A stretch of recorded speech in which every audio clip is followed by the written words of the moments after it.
Bueno, buenas tardes a todos.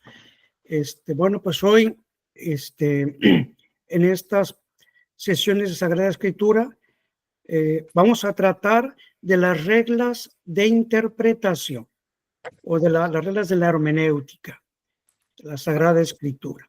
Es un tema, pues como ustedes, como ya se ve, importante.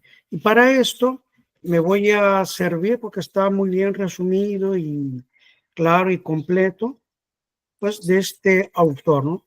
Del manual bíblico de Bacues y Viguru. Es un autor, su manual en cuatro volúmenes, autor ortodoxo, ¿no?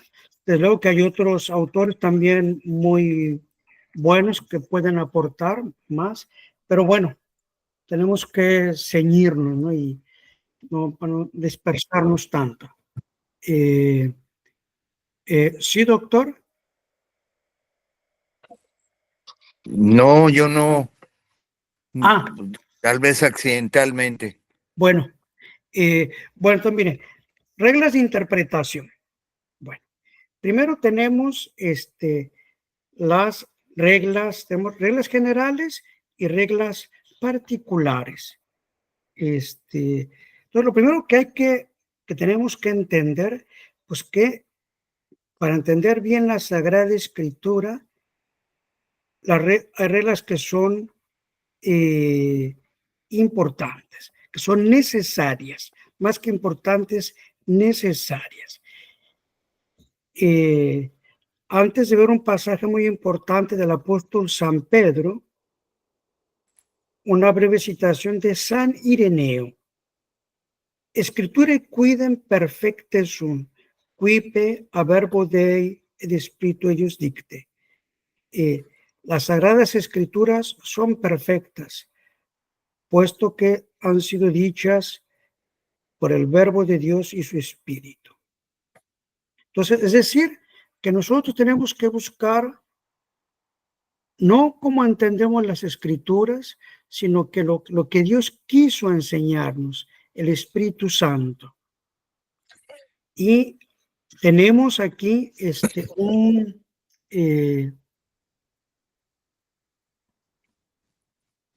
un pasaje de la segunda epístola del apóstol San Pedro, en la segunda epístola del apóstol San Pedro, en el capítulo 1, versículo 20, nos dice la Vulgata: Od primum intelligentes, od omnes profecia, scripturae propria interpretazione non fit.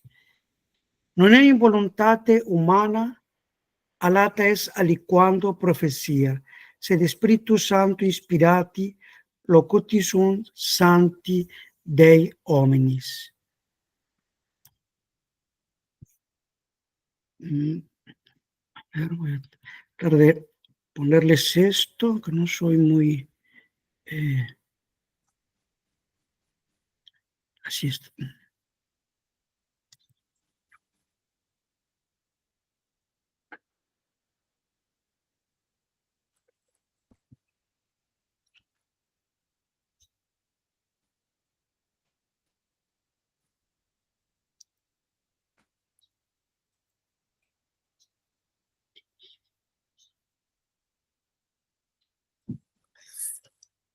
Bueno, ahí tienen el texto de la Vulgata con la traducción de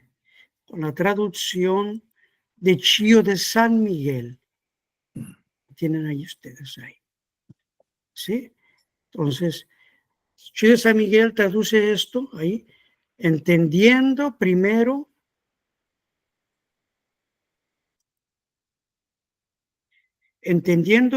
esto, que ninguna profecía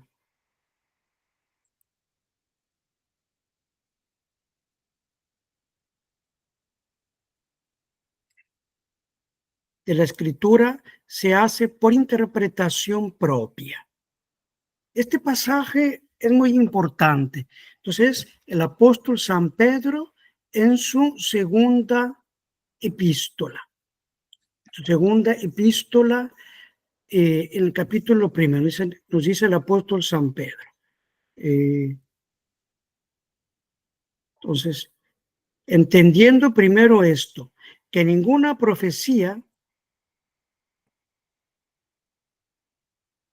de la escritura se hace por interpretación propia. Aquí por profecía, el apóstol San Pedro entiende en primer lugar todo el Antiguo Testamento. Como ustedes saben, el Antiguo Testamento se llamaban profetas a los autores sagrados, aunque no hicieran estrictamente profecías. Pero también estas palabras del apóstol San Pedro las podemos entender de toda la Biblia, incluso del Nuevo Testamento. Y es importante, se hace por propia interpretación. Aquí tenemos la nota de Chile de San Miguel, que ustedes tienen ahí, que me pareció muy oportuna. Por nombre de profecía se entiende todo el Viejo Testamento. Y es como si dijera, me parece muy bien que os apliquéis a la lectura de los profetas, por lo cual espero que se perfeccionara vuestra fe, porque hallaréis una admirable conformidad entre lo que ellos anunciaron y lo que nosotros os predicamos. Mas debéis estar advertidos que para que esta lectura no os sea perniciosa, en vez de seros útiles, es necesario que la interpretación, explicación y declaración de estos libros divinos no sigáis vuestro propio espíritu o vuestras luces particulares, porque debéis en esta parte escuchar a vuestros pastores. Bueno, esto es lo que nos dice y después en el versículo 21 tenemos ahí, non è in voluntate umana alata es aliquando profecía, de Espíritu Santo inspirati locutus sunt santi Dei hominis, porque en ningún tiempo fue dada la profecía por voluntad de hombre, mas los hombres santos de Dios hablaron siendo inspirados del Espíritu Santo. Bueno, esta es la regla fundamental de la hermenéutica. Entonces, ustedes la pueden leer y releer, es la segunda epístola del apóstol San Pedro en el capítulo 1, versículo 20. Y después estuve buscando sobre ese versículo mucho. Ahora vamos a ver por qué.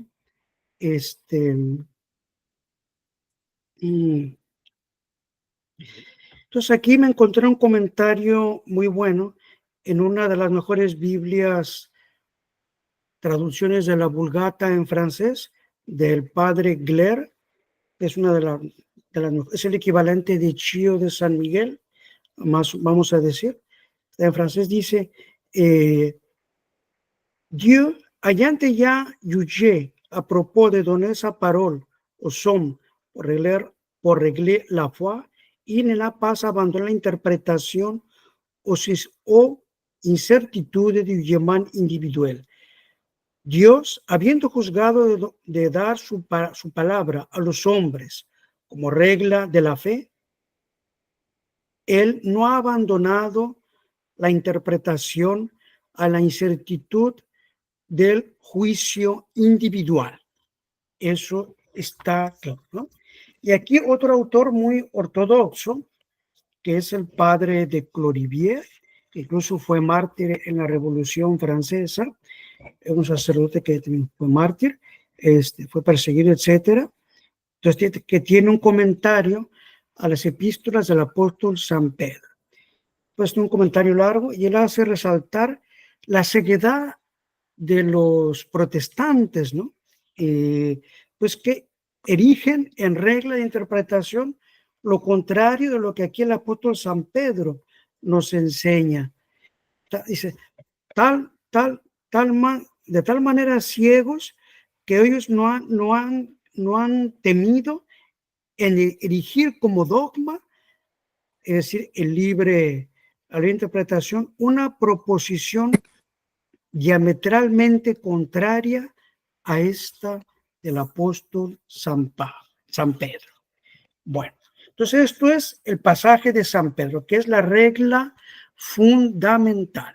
Entonces, de nuevo la leemos aquí con Chío de San Miguel.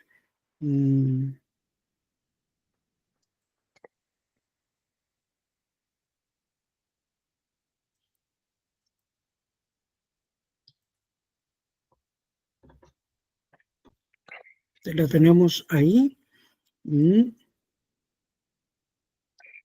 Entonces, la ven bien, ¿no? ¿Sí? Sí. Bueno, entonces en el versículo 20, entendiendo primero esto, que ninguna profecía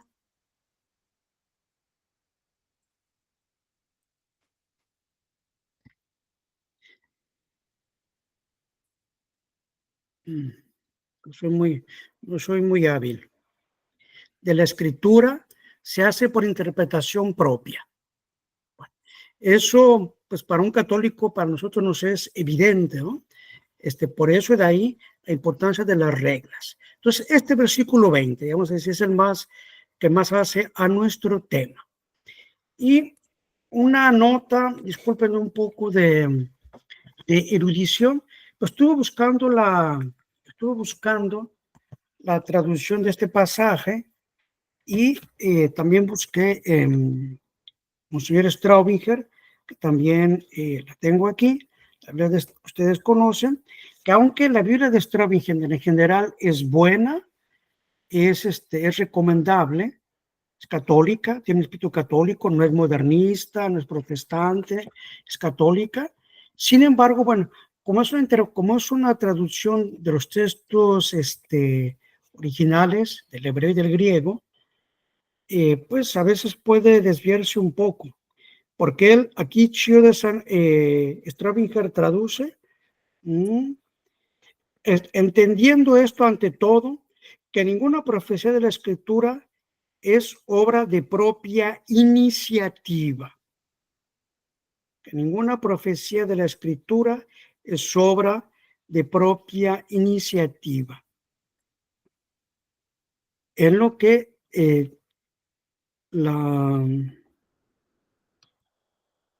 entendiendo, Chío de Miguel traduce, entendiendo primero esto, que ninguna profecía de la Escritura se hace por interpretación propia. Entonces, aquí Chío de San Miguel se refiere al autor. Entonces, esto, aunque se puede, es una interpretación larga. Incluso, para más salir de dudas, fui a buscar el texto original. También tengo varias Biblias y Nuevos Testamentos en griego, que es el original de las epístolas de San Pedro. Entonces, en el griego, por propia interpretación, dice Idías epilexeus. Entonces, Joti pasa profetai grafes Idías epilexios u genestai. Entonces, aquí la palabra clave es epilexeos.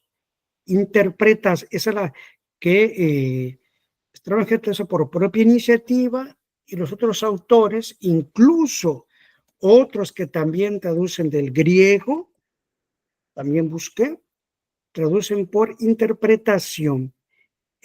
Entonces, epilexeos, esa es la palabra, ¿no? Y me fui a buscar en un diccionario griego. Gracias a Dios tengo un diccionario griego, que es uno de los mejores, griego-francés. Es un diccionario, que tienen aquí delante. Es un diccionario bastante voluminoso, del griego al francés, que es pues, que tiene más autoridades.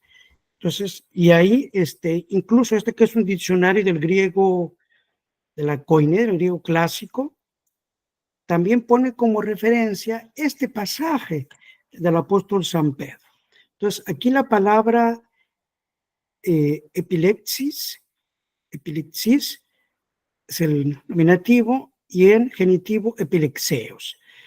Aquí Ballí traduce y dice que es la acción, significa desatar algo. Eso significa su sentido original.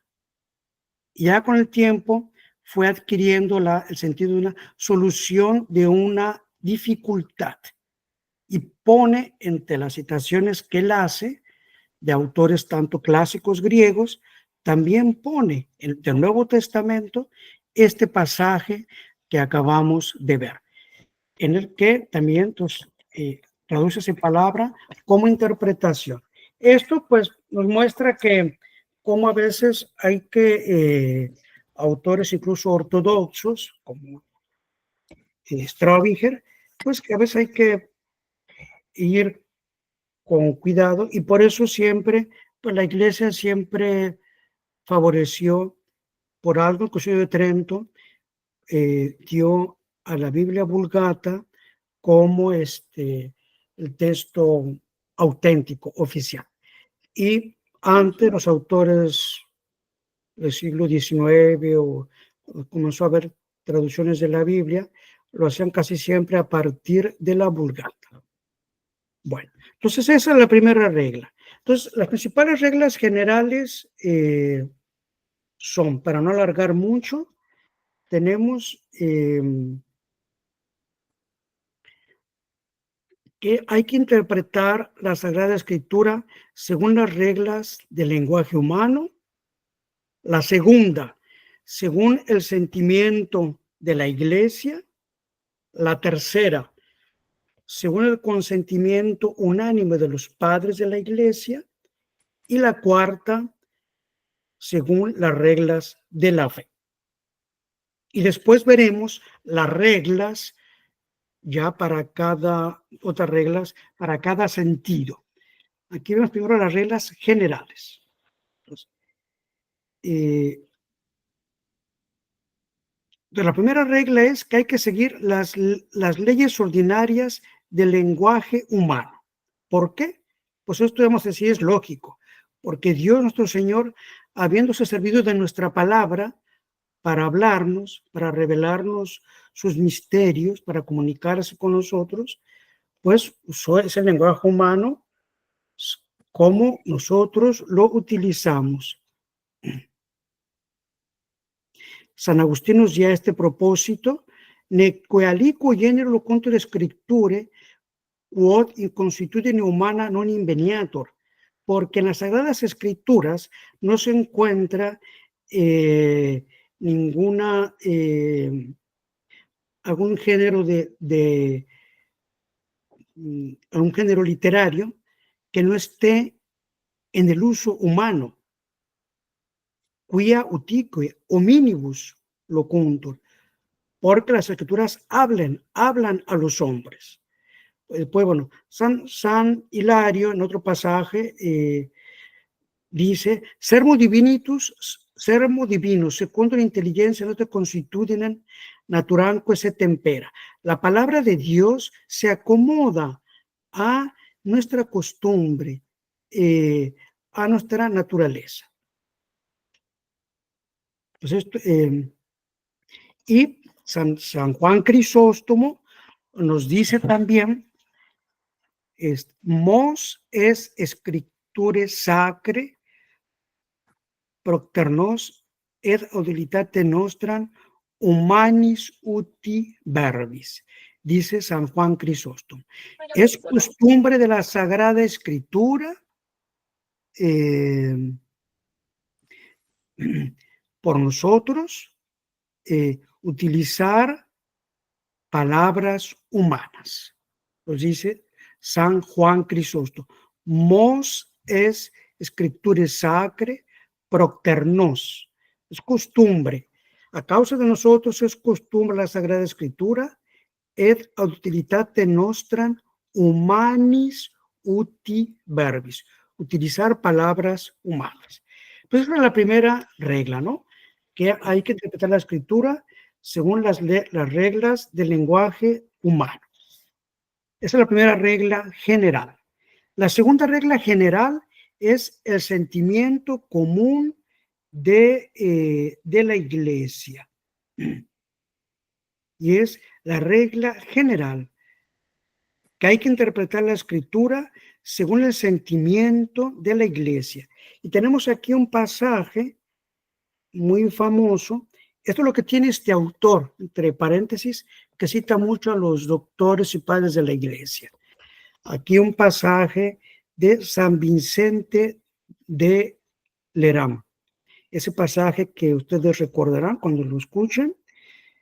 Quia vidilici scriptura sacra proitza sua altitudine non uno e odenque senso universi accipium, sed eiusdem eloquia aliter atque alius interpretatur, ut pene quod homines sunt, toc illin sententiae eri posi videantur. Et circo multo necesse procter tantos tam varii erroris anfractus, ut prophetici ed apostolici interpretationes linea secundum ecclesiastici et catholici sensus normam dirigatur.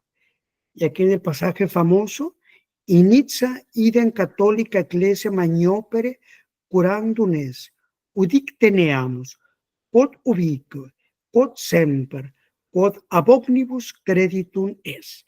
Nos dice San Vicente de Lerán. Entonces, esto, quia vidilici scriptura sacra, proitza su altitudine, no uno udenque senso universi accipia. Porque la Sagrada Escritura, a causa de su profundidad, no todos la toman en el mismo sentido. Sed eiusdem eloquia aliter atque aliter alius atque alius interpretato.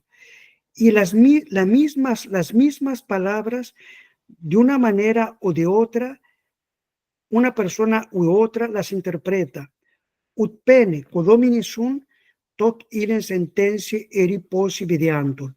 De manera que casi como tanto como hay hombres, tantas sentencias se pueden sacar de la Escritura. Y esto es lo que vemos en las diversas sectas protestantes, ¿no? Por eso hay tantas sectas protestantes. Y circo multo necesse es. Por lo tanto, es muy necesario procter tantos tam vari erroris anfractus, a causa de tantos peligros de error, ut prophetici ed apostolici interpretaciones linea, que la línea de la interpretación profética y apostólica, secundum ecclesiastici et catholici sensus normam dirigatur, según la norma, se dirijan según la norma eclesiástica y del censo y del sentido católico. Initia item catholica ecclesiae magnopere curandones. En la Santa Iglesia Católica hay que cuidar mucho.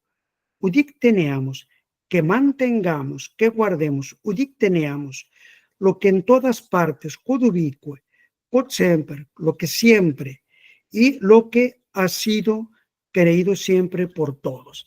Este es ese famoso pasaje de San Vicente de Lerán. Entonces, siempre conformarnos a la que la Iglesia enseña. Y es lo mismo que nos van a decir el Concilio de Trento. Tiene en su cuarta sesión el Concilio de Trento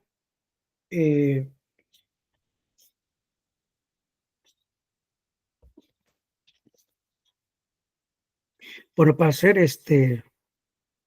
dice, el Concilio de Trento en la cuarta sesión nos dice, además, con el fin de contener a los ingenios presumidos, manda que en los puntos de fe y moral que pertenecen a la subsistencia de la doctrina cristiana, nadie, confiado en su propio juicio, pretenda entender la misma Sagrada Escritura violentando el sagrado texto, según su sentido particular, contra el sentido que le ha dado y da nuestra Santa Madre, la Iglesia.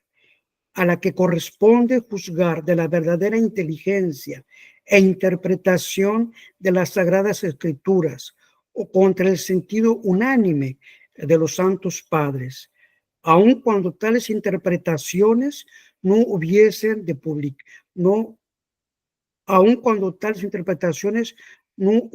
publicarse jamás. Esto nos dice el Concilio de Trento en la cuarta sesión. Y el Concilio Vaticano I, en la sesión tercera, que trata sobre la fe católica, pues repite resumidamente, de manera resumida, pero casi con las mismas palabras, lo que el Concilio de Trento nos acaba de decir. Nos dice el Concilio Vaticano. Sí.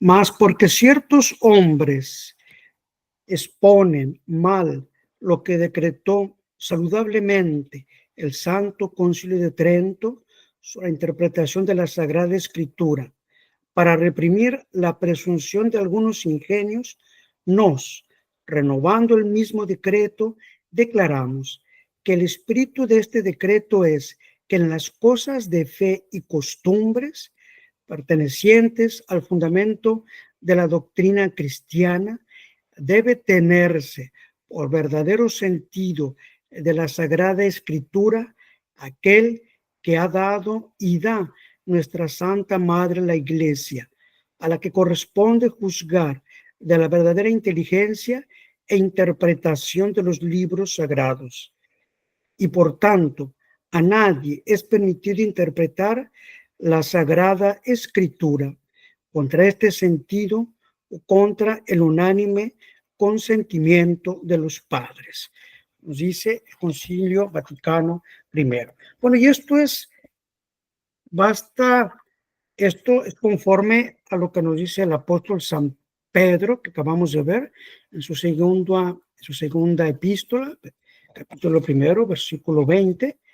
Y además, bueno, pues uno piensa, pues es lógico, ¿no? Que si Dios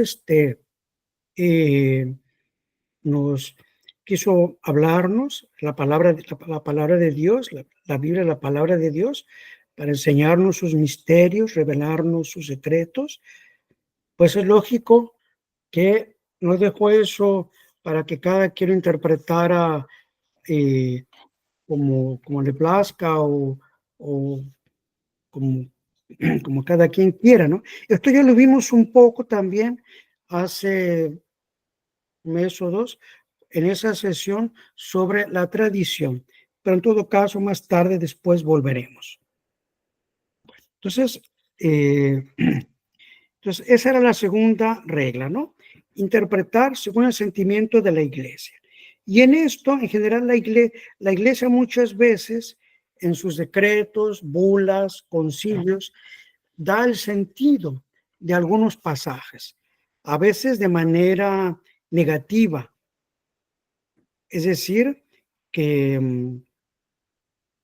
la iglesia condena los que dan malas interpretaciones de algunos pasajes, ¿no? Por ejemplo, el Quinto Concilio Ecuménico condenó el sentido que un cierto autor, hereje, Teodoro de Motsuepstia, daba las palabras del apóstol San Juan, capítulo 20, 22, Jesús insuflave dici accipit spiritum sanctum. Jesús sopló en la cara de los apóstoles después de su resurrección y les dijo, accipit spiritus sanctum. Este autor, Teodoro de Motsuepsia, lo interpretaba en un sentido metafórico, no literal. Y entonces la iglesia enseña que no, que esto no fue un sentido metafórico, es literal. Y también el Concilio de Trento en la sesión 14, en su decreto sobre la penitencia, condena las palabras: a quienes perdonareis sus pecados les serán perdonados. Remitteritis peccata remittuntur ei. El Concilio de Trento, en la sesión 14, en el canon tercero, condena a los que interpretaban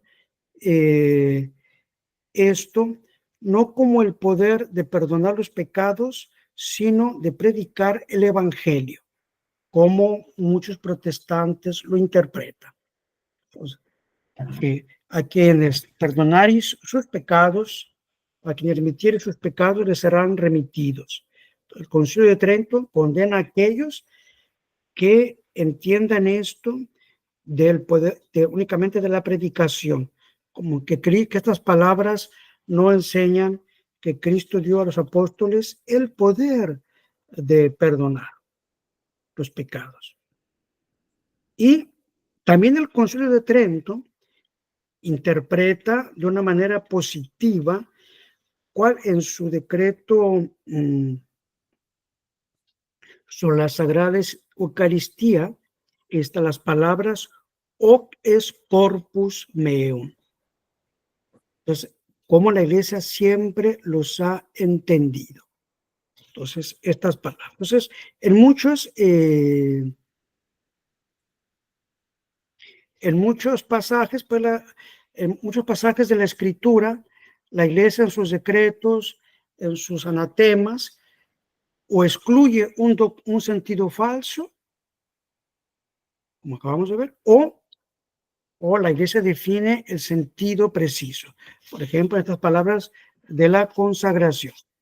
La Iglesia define que hay que entenderlas como la Iglesia lo ha entendido siempre, ¿no? De la presencia real, de la presencia sustancial de Cristo bajo las apariencias del pan y del vino.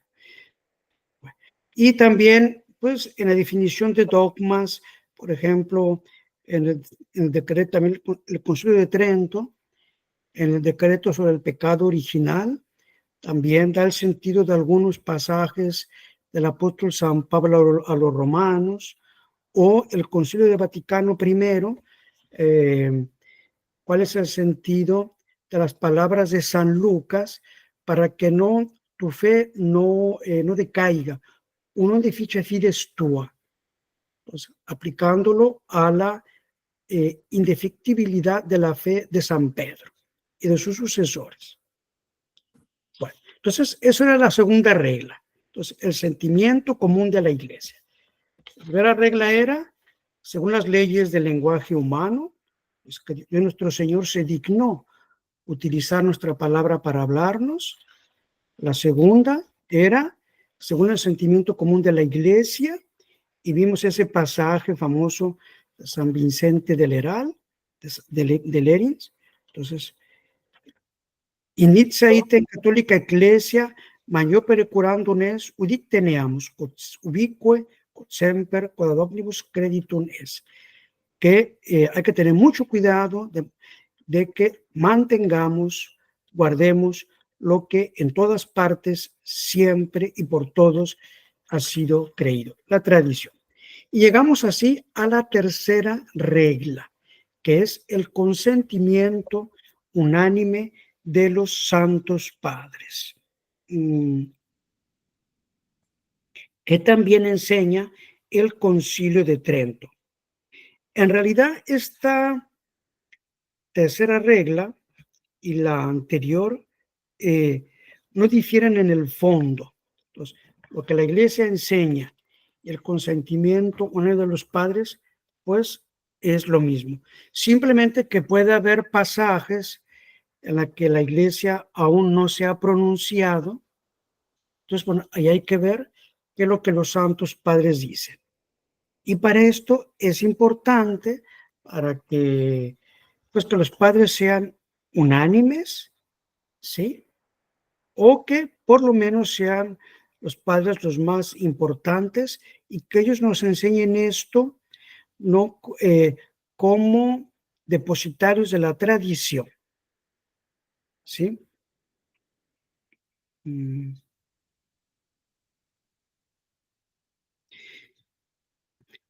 Entonces, este sentido unánime de los padres también está puesto, como ustedes saben, en el Concilio de Trento, el tiempo de la herejía, de la revolución herejía protestante, la iglesia, el Concilio de Trento hizo una profesión de fe.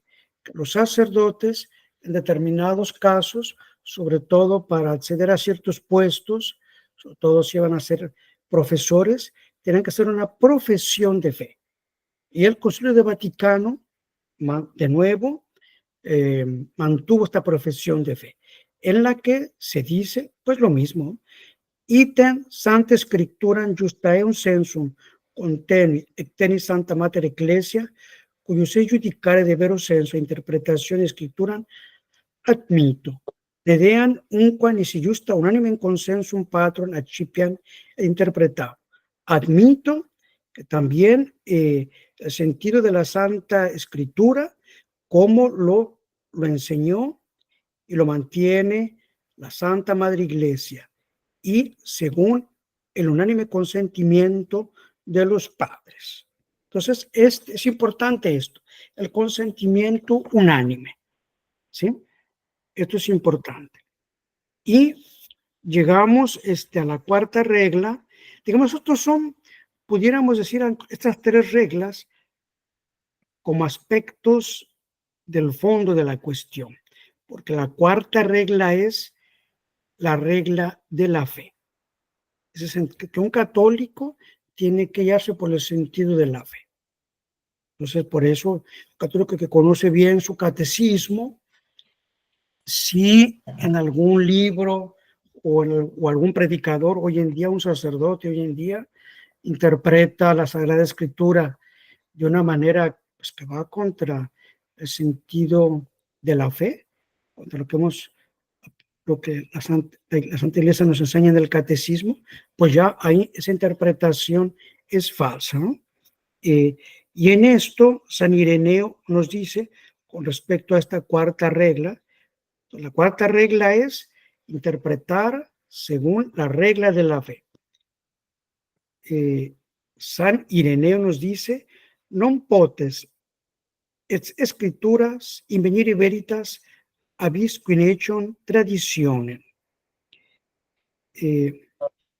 Dice San Ireneo.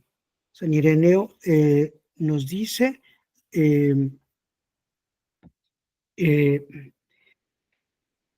no puede encontrar la verdad en las escrituras por aquellos que no conocen la tradición. Non potes scripturis invenire veritas.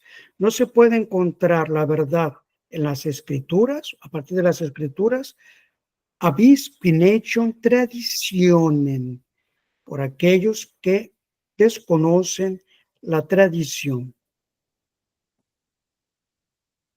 Entonces, esto, pues, nos muestra, bueno, aquí pone ejemplos, ¿no? Pero bueno, para no alargar demasiado, los pasamos, como ciertos pasajes que a veces los modernistas o los protestantes, o incluso a veces, bueno, por error también puede suceder, ¿no? Me puede pasar a mí, ¿no? Por eso yo les digo que, pues que no duden en corregirme, ¿no? Si digo alguna burrada, ¿no? Algún error puede pasarme. Entonces, el sentido de la fe, la regla de la fe. Bueno, estos eran las 4 reglas generales. Se las repito. Entonces, según las leyes del lenguaje humano, era la primera. La segunda, según el sentimiento común de la Iglesia. La tercera, el consentimiento unánime de los padres. La cuarta, la regla de la fe. Así que estas reglas, pues, se completan, ¿no? O, en algunos casos, cuando falte una, tenemos otra. Bueno, antes de entrar a las reglas particulares, ahora vamos a ver las reglas particulares sobre el sentido metafórico, sobre el sentido literal, metafórico y místico. Pero antes de entrar a esto, ¿tienen ustedes alguna pregunta específica sobre lo que acabamos de ver o algún comentario o corrección? Si alguno de ustedes desea, con mucho gusto.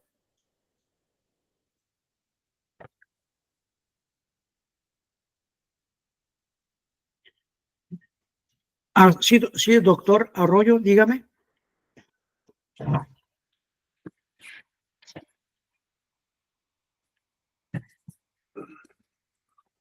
Yo no pedí la palabra, padre. A lo mejor, bueno, a lo mejor aquí me pareció, a lo mejor fue, a veces pasa. Bueno, pues mira, ahora vamos a entrar a las reglas particulares.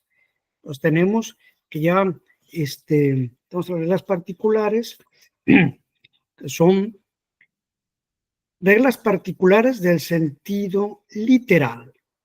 Entonces, como vimos en otra sesión anterior, en la Sagrada Escritura tenemos el sentido literal, el sentido metafórico y el sentido místico. Entonces, cada uno de estos sentidos tiene reglas que tenemos que respetar para no desviarnos, ¿no?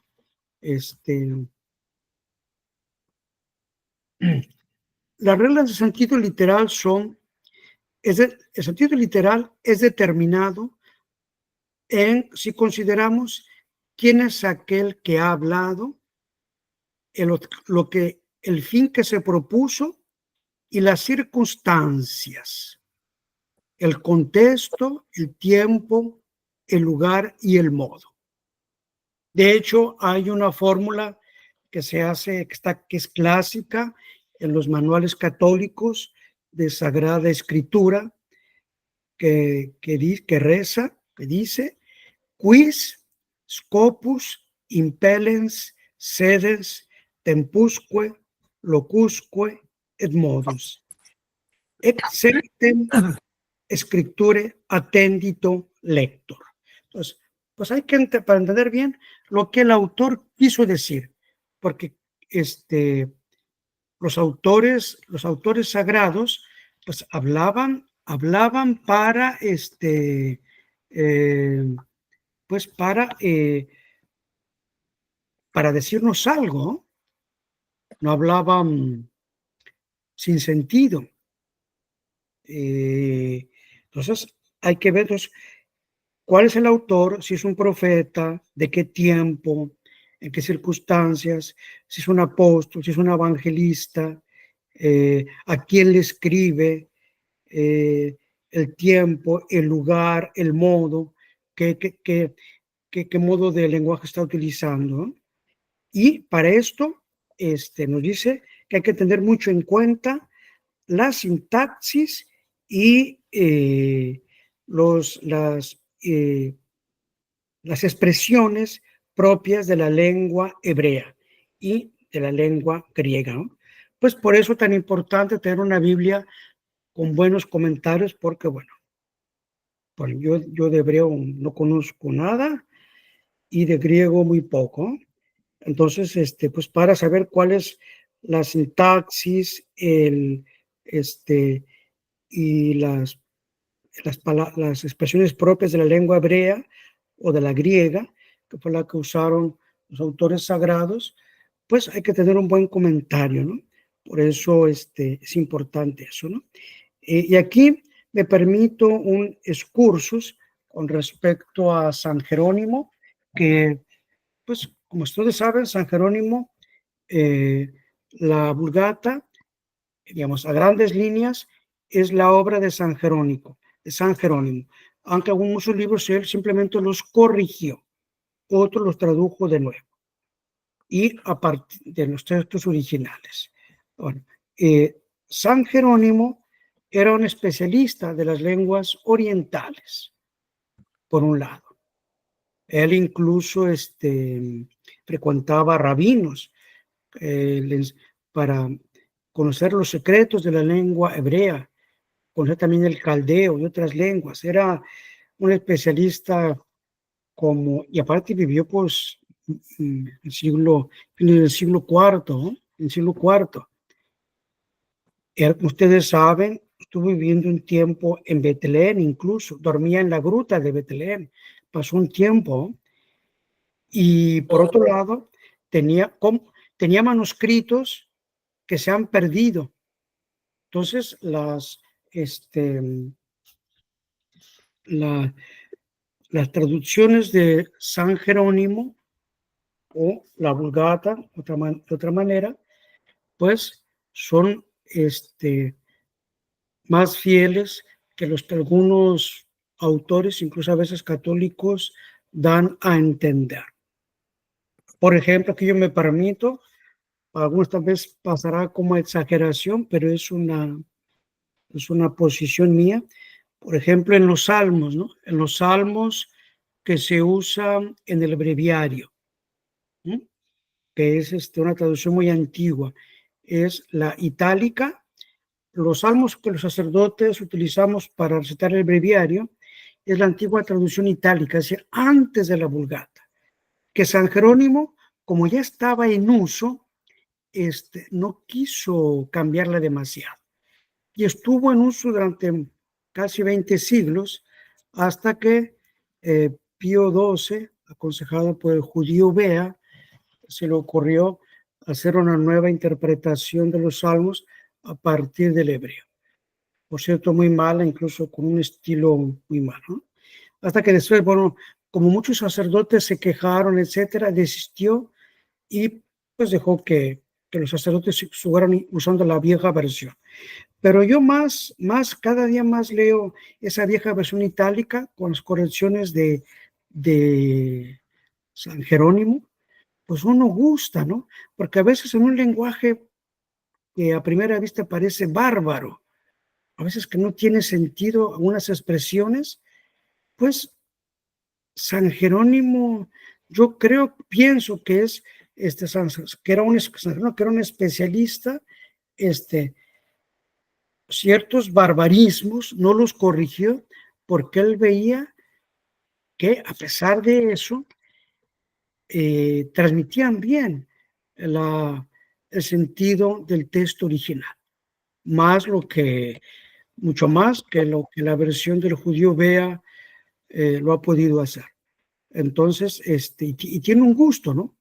Incluso les comento una experiencia personal.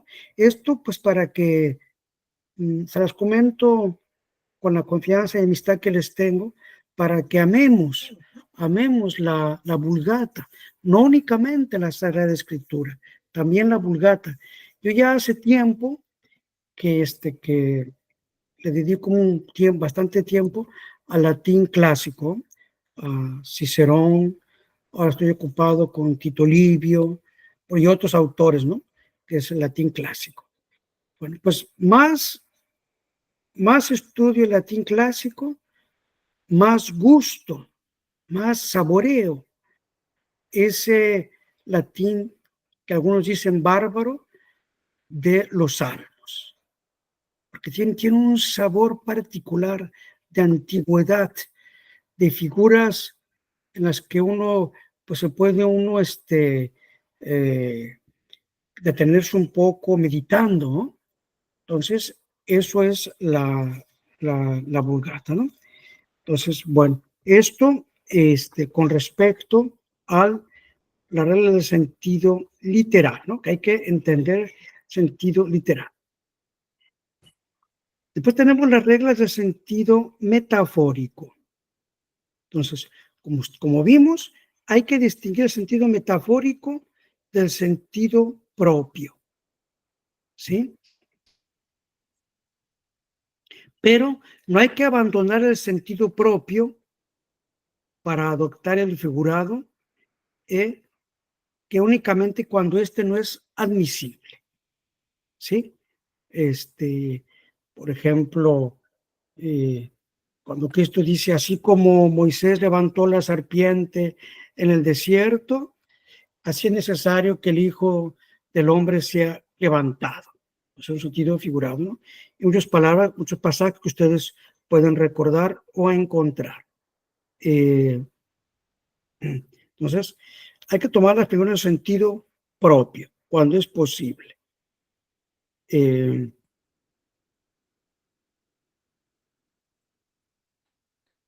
Y esto también los santos padres nos lo transmiten.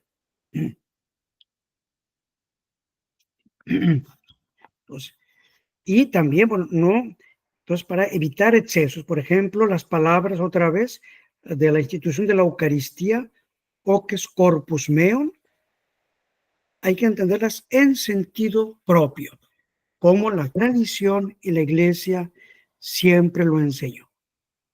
Y aquí tenemos una regla de San Agustín que para ayudarnos a discernir cuándo hay que tomar un pasaje en el rigor de la letra o cuando como sentido figurado. Servabitur in locutionibus figuratis regula uius modi. Hay que guardar en las locuciones figuradas la siguiente regla.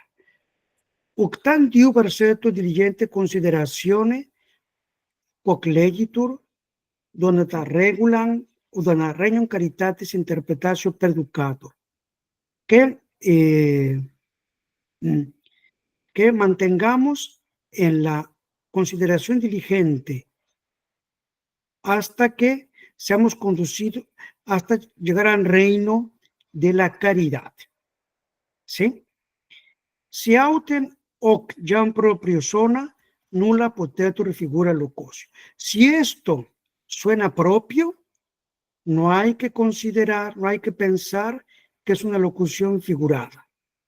Entonces, esto es lo importante de este pasaje de San Agustín. Lo anterior un poco, bueno, un poco poético. Si auten hoc jam proprie sonat, nulla putetur figurata locusio. Si esto suena propio, que es conforme al hablar humano, lo que es el sentido propio de las palabras, no hay que pensar que es una locución figurada. Si preceptiva locutio es aut flagition aut facinus vetam, aut utilitatem aut beneficius juves non es figurata. Si es una locución preceptiva, ¿sí?, que está prohibiendo un crimen o una mala acción, es una locución primitiva que prohíbe hacer algo malo, o una locución preceptiva que manda a hacer algo bueno, pues eso no es figura, ahí no hay figura. Si autem flagition aut facinus videtur jubere, pero sí parece que se está enseñando a cometer algo malo, pues es figura. Aut utilitatem o beneficium vetare, figura es. O si está prohibiendo hacer algo bueno, es una locución figurada. Entonces, y después también que en el Nuevo Testamento nuestro Señor Jesucristo y los apóstoles nos dan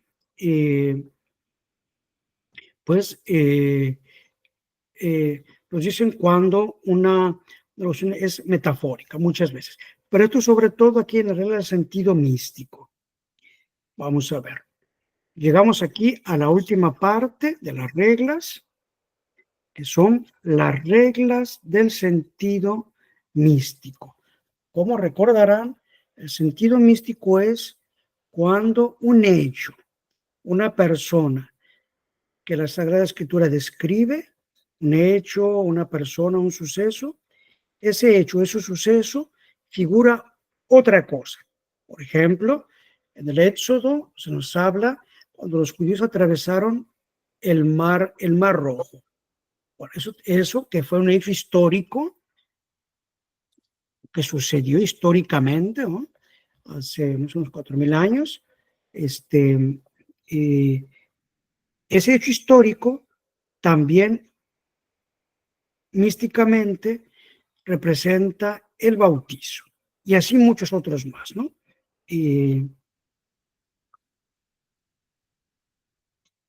Entonces, el sentido místico se conoce por la escritura, por la tradición o por una correspondencia verdadera entre el tipo y la figura. Entonces, hay que admitir como ciertos todos los sentidos místicos que nos indica el Nuevo Testamento.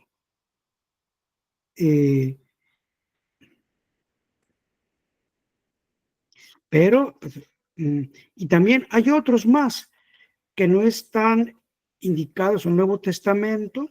Pues el Nuevo Testamento nos indica muchos sentidos místicos del Antiguo Testamento, pero no todos. Hay otros más en el Antiguo Testamento. Pues para eso hay que guiarnos por la tradición y los padres, y no para no forzar el texto. Y hay que primero dar el primer lugar al sentido literal, ¿sí? Y no poner que en segundo rango el sentido místico. Que es lo que nos dice San Agustín. Entonces, que cuando un pasaje lo podemos comprimitus propia res itsas intellegere ratio nulla prohibet, cur non potes autoritate scriptura simpliciter sequamur in narratione rerum gestarum, res vere gestas prius intelligentes, tundem quid alio significate perscutante. En breves palabras, si sin ninguna razón prohíbe que entendamos un hecho, una cosa, de manera propia, entonces, primero hay que apegarnos a esto antes de buscar si estos hechos tienen un sentido místico. Y es también lo que, bueno, que no vamos a ver para ir breve. Aquí pone una citación larga de Hugo de San Víctor, en el que parece que en su tiempo había autores que abusaban del sentido místico demasiado, que buscaban alegorías en todo. Entonces, Hugo de San Víctor, era un autor de la Edad Media, en una escuela teológica, pues protesta contra aquellos que hacen que abusan del sentido místico. Y un punto importante para esto, nos dice aquí este autor, Vigorós Ibácue, que nunca hay que atribuir a la Sagrada Escritura un sentido místico que no sea confirmado por otro pasaje entendido en sentido literal. Esto es muy importante. Entonces, nunca hay que atribuir a la Escritura, a la Sagrada Escritura, un sentido místico que no esté enunciado de manera literal en otro pasaje de la Biblia. Y para esto, pues, esas son las reglas generales del sentido místico. Y para esto, pues, simplemente hay que recordar que los santos del Antiguo Testamento son la figura de nuestro Señor, de la Santísima Virgen, de los apóstoles y de la Iglesia. Entonces, los santos del Antiguo Testamento, por ejemplo, pues son figuras, por ejemplo, el profeta Jonás era una figura que realmente se lo comió una ballena, pero también era una figura de Cristo, ¿no? Y así en muchos pasajes, ¿no? O por ejemplo, así muchos pasajes, por ejemplo, cuando el justo José fue vendido por sus hermanos, ¿no? Pues una figura también de Cristo nuestro Señor que también fue vendido. Y también, por ejemplo, que la profetisa Judith o Esther eran figuras de la Santísima Virgen. O, por ejemplo, lo que también el apóstol San Pablo nos dice, ¿no? Que la piedra de la que emanaba agua en el desierto para los judíos, esto nos lo dice el apóstol San Pablo, era una figura de Cristo, ¿sí? Así como el maná era una figura de la Eucaristía. Entonces, los judíos en el desierto recibieron realmente una comida milagrosa, que era el maná, que recogían cada mañana, y que nomás era para un día. Si por avaricia juntaban más para el día siguiente, ya no estaba, se echaba a perder. Y cada uno encontraba en ella el gusto de lo que deseaba. Es una figura eso de la Sagrada Eucaristía. Por ejemplo, el arca de Noé, que realmente existió, es un hecho histórico, figura de la iglesia, etcétera, ¿no? Bueno, como vimos hace un momento, el Mar Rojo representa las aguas del bautizo. Y hay otros muchos pasajes en el Antiguo Testamento, pues cuyo sentido místico no está dado en el Nuevo Testamento, pero para eso, como nos advierte Hugo de San Víctor y toda la tradición, hay que ser sobrios y guiarnos por el sentido de los santos padres. Bueno, pues hasta aquí la exposición. Antes de cortar la grabación, ¿tiene alguno de ustedes una pregunta sobre este tema? Y ya después de la grabación podemos abordar otros temas.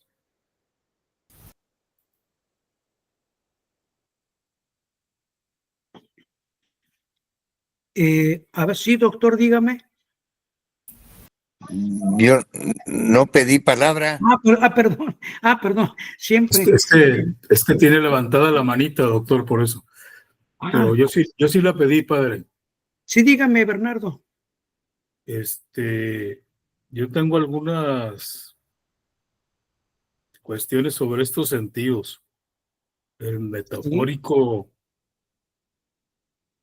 y el literal, Sí, figurado, etcétera. Por ejemplo, en el Génesis, sobre la obra, la creación de los 6 días.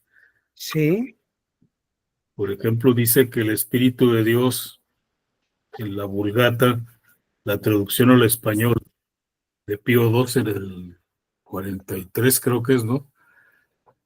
Dice que la de la vaca, dice el Espíritu de Dios incubaba, ¿no? Después de la creación, antes de que se hiciera la luz, dice sí, incubaba en el abismo, ¿no? sí, Las tinieblas. Entonces, se da a entender que en el primer día Dios crea la tierra, antes que todo. sí, Antes que todo crea la tierra, o sea que la tierra existe, hemos de creer que la tierra existe desde antes que todo, lo cual parece que se está comprobando hoy en día con las últimas investigaciones, ¿no? Sobre todo de este telescopio tan avanzado que se ha lanzado al espacio, el James Webb, que lo está demostrando, ¿no? sí, Y que parece que el Big Bang es algo posterior a algo que hay detrás del Big Bang, ¿no? Porque están encontrando galaxias y estrellas detrás de lo que ellos ven, de lo que han visto del Big Bang, que existen, ¿no? Pero a lo que voy sí, es a esto, porque dice que hágase la luz después de que ya se han separado las aguas y la tierra, pero esa separación de las aguas y la tierra se hace en la oscuridad todavía, en las tinieblas todavía, porque hasta después de la separación de las aguas, dice el Génesis, se hace la luz. Pero esta sí, luz, no aparece antes del firmamento. sí, porque el firmamento se supone que es donde ni siquiera aparecen las lumbreras, ¿no? Sí, Que las lumbreras aparecen después, sí, o sea, las luminarias, dice ahí, porque sí, explica muy bien luminarias y luego habla de las lumbreras, la lumbrera que presidirá el día y la que presidirá la noche, o sea, la que se supone que será el sol y la luna. O sea que el sí, sol y la luna serían más jóvenes que la misma Tierra, lo cual, lo cual yo escuché al doctor Sungenis, un, un astrónomo científico católico, sí. incluso tradicionalista, no sé si si tiene inclinación al sedevacantismo. Yo lo conocí en la Autónoma, lo trajeron Ah, a la Autónoma. Él es de los que sostienen la teoría de la Tierra inmóvil, ¿no? Muy sí. inteligente. Están sus documentales en YouTube, el doctor Sungenis. Incluso Bueno, tiene el doctor Sungenis. bueno, luego me manda algún lazo para escucharlo porque yo Sí, sí, yo nunca se lo he los escuchado. mando. Bueno, pero y Les- entonces, ¿cuál era su la duda? pregunta es que quiero hacer la introducción para que se entienda la pregunta, ¿no? Quiero Sí, hacer la introducción, por eso es un poquito extensa. Entonces voy a esto. El Génesis se puede tomar porque incluso el título del libro de San Agustín se llama el Génesis a la letra, ¿no? sí, Quiere decir literalmente. sí, Entonces el Génesis no se puede tomar como algo figurado ni metafórico, ¿no? sí, Sino en un sentido literal. sí. Pero el caso, Ni místico tampoco, ¿no? digamos, lo que hay que entender, lo que está claro es que Dios creó todo, ¿sí? Si no, eso no se duda, yo no lo Es pongo en lo duda. primero, ¿no? Lo segundo, que Dios fue creando las cosas del universo unas posterior a otras, ¿sí? Entonces, por ejemplo, aquí tengo delante la versión de Straubinger, ¿no? Delante mío del Génesis, si quieres la leemos. Entonces, al principio creó Dios el cielo y la tierra.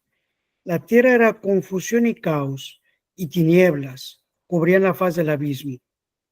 Mas el Espíritu de Dios se movía sobre las aguas. Esto es lo que usted decía al principio, ¿no? La tierra era confusión y caos. Al principio creo Dios el cielo y la tierra. O Punto, sea, ¿no? lo cual le decía yo que la tierra fue creada en medio de las tinieblas. Sí, Y antes que todo, que la luz, que todo. sí. Sí, aquí está. Al principio creo el cielo, al principio creo Dios el cielo y la tierra, ¿no? Son las primeras palabras de la Sagrada Escritura, ¿no? Eso es Ujú. literal. Sí, sí, sí, tal cual, sí, sí, sí. Sí, esto lo podemos entender literalmente, desde luego, ¿no? Y después ya lo que hay, lo que hay a veces ya, pues, entre los intérpretes, sobre todo en los últimos tiempos, cómo hay que entender los días de la creación, por ejemplo, ¿no? Los periodos de Sí, sí, los pero días. eso ya es otra cosa, digamos. Aquí el Exactamente, asunto es que, sí, sí, y es cosa que dice el doctor Sungenis, y él lo recalca, que la Tierra existe antes que todo lo demás en el universo. sí, sí. Porque ahí está literalmente, como lo está diciendo el Génesis. Está aquí, ¿no? Este primer versículo de la Clarísimo. Sagrada Escritura hay que tomarlo en sentido propio. Aquí no es figurado Místico ni hay que metafórico. tomarlo, hay que entenderlo en sentido literal, sentido propio. Que Dios creó al principio el cielo y la tierra. Éramos sí, eso, y que era, bueno, y que había, incluso dice más adelante, la tierra era confusión y caos, y las tinieblas cubrían la faz del abismo. O sea, en ese aspecto también los griegos, aunque no Sí, entendieron ni concibieron el ex nihilo, el sentido de la creación, no se equivocaron en el caos. Pues sí, ellos entreveían, ¿no? Aunque no llegaron al concepto de creación, tampoco Aristóteles ni ningún griego, Ningún pero griego, o sea, ningún griego entreveían, pagano. entreveían que pues que ese caos del principio, ¿no? Sin llegar a la noción de creación, exactamente. Y bueno, como dice, bueno, y después dice aquí, y dijo Dios, haya luz y hubo luz. Pero bueno, ya entonces aquí pues esto hay que entender sentido literal, yo pienso, y pues podemos, si quieren, cuando ya terminamos estas sesiones, Aunque no podemos, entendemos cuando dice luz, porque todavía no hay luminarias, no entendemos qué es esa luz, aunque exactamente, ahora se está descubriendo que ya había sí, luz antes de que existieran estrellas. exactamente, sí, sí. Aquí lo está diciendo literalmente, ¿no? Y la, y la Entonces, ciencia, y la ciencia lo está descubriendo. sí. Pues miren, como veíamos, este pasaje es uno de los que podemos tomar como simplemente, yo me voy a limitar a, pues, a transmitirles lo que dicen autores Sobre la ortodoxos, hermenéutica, sí, sí, sí, sí. a Pero digo, transmitir, para que se entienda muy bien lo que es a la letra y cómo San Agustín ya decía el Génesis a la letra. sí, sí, sí, exacto, sí, sí, sí, desde luego, exactamente, ¿no? Claro, como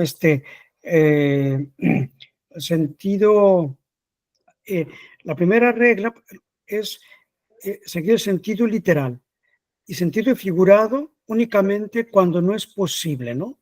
Eh, por ejemplo, cuando, cuando Cristo dice de nuevo otra vez, así como Moisés levantó la serpiente en el desierto, así será levantado el Hijo del Hombre, ¿no? Bueno, es un sentido figurado el que Cristo nos está hablando, ¿no? O, sí, sí, exactamente. Sí, queda su pregunta o su intervención respondida, Bernardo. Sí, sí, o sea, yo nomás quería enfatizar eso, pues, porque Pues sí aunque muy bien, no sí me es, quiero salir de la temática, pero, por ejemplo, hoy en día quieren rebatir esto de la luz, que se han sacado de la manga un concepto que no existe, que es completamente hipotético de la materia oscura, exactamente, sí, que exacto, no sí, existe, o sea, que es hipotético sí, completamente. elaboran hipótesis que, pues que O no sea, son, porque no tienen forma de rebatir lo que es evidente, pues. exactamente, sí, sí, así es. Doctor, ¿usted quería preguntar algo? Sí, es acerca de lo que estuve leyendo del Génesis, algo de las aguas donde Dios se paseaba, una cosa así. Sí, el Espíritu de Dios se movía sobre las aguas, nos dice la traducción de Strobinger y en La Vulgata dice se incubaba, o sea, revoloteaba. a ver, déjame ver aquí, pues aquí tengo aquí la Vulgata, a ver, a ver, déjame ver cómo todo mm, mm, a ver, eh, es el versículo 2. Ya, eh, ya. El Spiritus Dei ferebatur super aquas. Dice el Espíritu de Dios era llevado sobre las aguas, ferebatur, ¿no? El Spiritus Dei, sí, se puede traducir como usted lo dice, ¿no? El Spiritus Dei ferebatur, que significa literalmente era llevado sobre las aguas. Se movía, nos dice aquí, bueno, tengo otras, si quiero luego les busco otras interpretaciones, mira que tengo aquí tengo otra Biblia, vamos a ver cómo traduce aquí, que está también traducida del griego, del hebreo, como la de Straubinger, nos dice aquí, mm,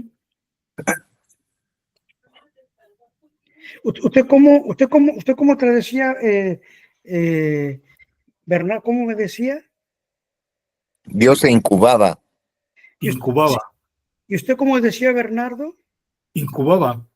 Bueno, aquí en una traducción que yo tengo aquí O sea, incubaba como que revoloteaba también, ¿no? sí, No, aquí lo Sí, que, sí, aquí, así la traducen también como en la sí, Vulgata, bien, según la, según aquí la en una nota al pie de traducción, página.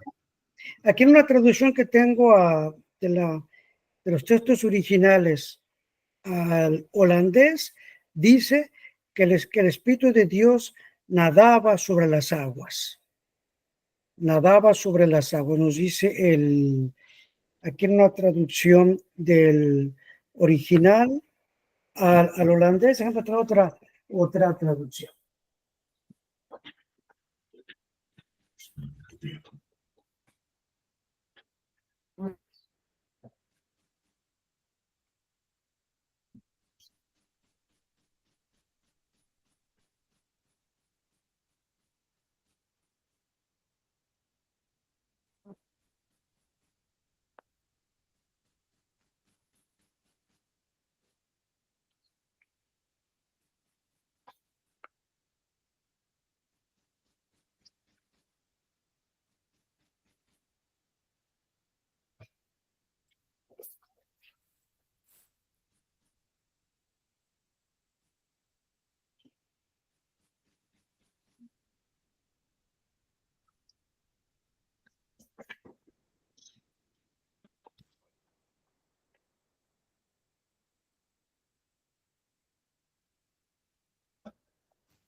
En la Biblia de Filión dice que el Espíritu de Dios era llevado sobre las aguas. Entonces, en el fondo, pues todos Es el sabemos más o mismo menos. sentido, ¿no? Es el Sí, mismo sentido. exactamente. Sí, el mismo sentido. Y aquí tenemos, a ver, aquí es el mismo sentido. Aquí tenemos, aquí en la Biblia de los 70, vamos a ver qué dice. En la Biblia.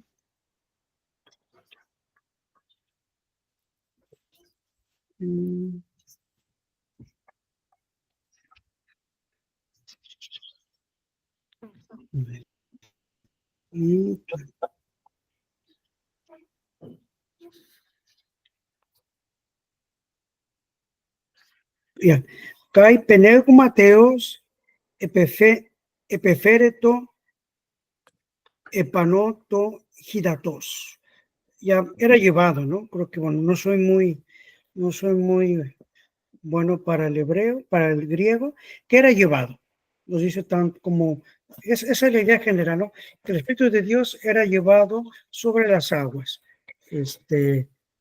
Así es. Pues miren, si quieren, vemos después una sobre este pasaje, ¿no? ¿Qué les parece si tengo aquí la grabación? Así ya podemos extendernos más. ¿Les parece? ¿O usted quiere preguntar algo bien específico, doctor Arroyo? sí, se menciona que el Génesis debe de ser tomada a la letra, Sí, como lo hace San Agustín. Sin sí. embargo, pues yo no veo nada literal en que Dios vaya sobre las aguas, nade sobre las aguas, sea incubado en las aguas, pero eso se necesita corporeidad. Pues Entonces sí, yo creo que se tiene que tomar no tan literal, sino en un sentido metafórico. pues sí, es muy cierto eso. El Espíritu de Dios, pues hay que tomar metafóricamente el hecho de que el Espíritu de Dios se paseaba o era llevado sobre las aguas, ¿no? Porque pues es espíritu, es Dios. En Eh, eso estoy. exactamente.